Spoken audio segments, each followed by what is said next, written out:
Hi friends, video చెప్పండి. నేను అలాగే వంటగారు మాట్లాడుతున్నాను.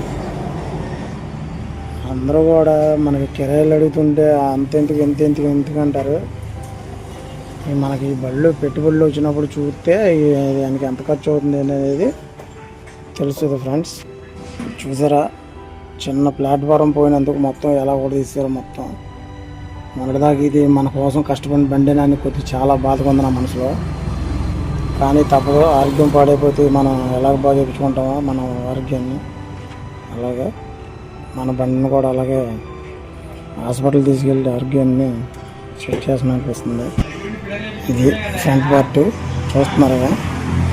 ఇది కూడా మన వర్షం నీటికి వీటికి కోతులు వెళ్ళి బురదలు వెళ్ళి అలా అయిపోయింది, అలా తినేసింది. అందరూ కూడా ఆ కెరకి వెళ్ళిపోతున్నాడు, ఈ కెరకి వెళ్ళిపోతున్నాడు అని చెప్పేసి ఏదో అనుకుని ఏదో సంపాదించేస్తున్నారు, ఏదనుకుంటున్నారు. కానీ మొన్న వీడియో పెట్టాను కదా, రీసెంట్గా హెడ్ కంప్లైంట్ వస్తేనే 35,000 అయింది. మళ్ళీ నెల తిరక ముందే మళ్ళీ బండి ఇలాగ వాటర్ వచ్చేసిందని కూడా తీపిస్తే మొత్తం అంతా ఇలాగా మనకి బత్తాకాయకి తొక్కలు వలిసేస్తాం, మొత్తం అన్ని ఇలా వలిసేసారు మన మెకానిక్ గారు చాలా చాకచక్యంగా. మళ్ళీ ఇది మనం బిగించి దీనికి ప్రాణం పోసేదాకా నాకు టెన్షన్గానే ఉంది. దయచేసి మన ఫ్రెండ్స్ అందరూ కూడా ఇది తొందరగా బాగుపడి మంచిగా స్టార్ట్ అయ్యి మంచి రూపాయి సంపాదించాలని అందరూ కోరుకోండి. అలాగే మన వీడియో కనుక నచ్చినట్లయితే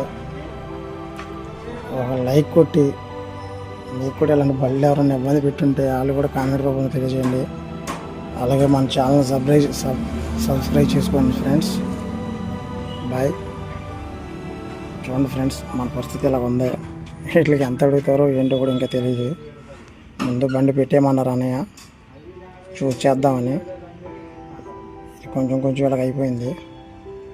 మరి ఎప్పటికి రెడీ అవుతుందో, ఎప్పటికి అయిద్దో, ఎప్పుడు మళ్ళీ మనం రోడ్డు మీదకి వస్తామో మనకు తెలియదు. ఇంకా తర్వాత మళ్ళీ మన వ్యాన్ రోడ్డు ఎక్కిన తర్వాత మళ్ళీ వీడియో పెడతాను ఫ్రెండ్స్. Bye friends. మన బండి తొందరగా రెడీ అవ్వాలని అందరూ కోరుకోండి. అలాగే మన డ్రైవర్ సోదరులందరూ కూడా ఒక విన్నపం, ఈ వర్షాకాలంలో చాలా జాగ్రత్తగా తోలాలి. అలాగే మనం ఎక్కడ రోడ్లే కానీ అన్ని రోడ్లు బురదగానే ఉన్నాయి, కానీ చాలా జాగ్రత్తగా తోలుకోండి. మనం పెట్టుబడులు పెట్టలేము, రూపాయి 4 రూపాయలు అడుగుతారు. ఇవ్వకపోతే మనం ఎలాగే ఉంటామంట. అప్పు చేయించుకొని జాగ్రత్తగా మళ్ళీ తిరుగుదాం. Bye friends.